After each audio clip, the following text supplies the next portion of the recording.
আসসালামু আলাইকুম। পটুয়াখালী থেকে লাইভে চলে আসলাম ঝড় রেমালের পরবর্তী অবস্থা সম্পর্কে দেখানোর জন্য। এই যে বিলগুলো দেখছেন অথই পানি, এটা মূলত ডাল ক্ষেত, ধান ক্ষেত। পটুয়াখালীর অবস্থা এতটাই খারাপ, এখন এখন এখানে থই থই পানি, কৃষকের ফসল পানির নিচে। এছাড়াও অনেক বাড়িঘর উপড়ে গেছে, ভেঙে গেছে, উড়ে চলে গেছে।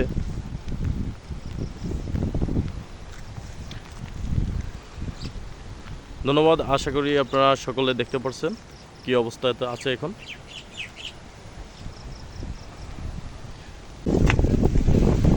পটুয়াখালী জেলাটি মূলত সাগর তীরবর্তী হয়। পটুয়াখালী জেলার চারি সাইডে সাগর হওয়ার কারণে আসলে এই জেলাকে সাগরকন্যা বলেও অবহিত করা হয়। আর এই সাগরের প্রভাবে নিম্ন অঞ্চলগুলোতে একটু পানির প্রভাব দেখা গেছে। কিছু কিছু নিম্ন অঞ্চলে রাস্তাঘাট পানির নিচে তলিয়ে গেছে। এখন কিন্তু প্রচুর বৃষ্টি হচ্ছে, বাতাস হচ্ছে, ঝড়ো বাতাস।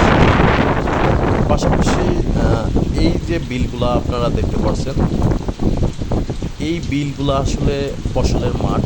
এখানে ডাল, ধান ছিল, যেগুলো আসলে পানির নিচে তলিয়ে গেছে। আসলে পটুয়াখালীর ক্ষয়ক্ষতি বলতে ঝড় রেমালের প্রভাবে ওই ধরনের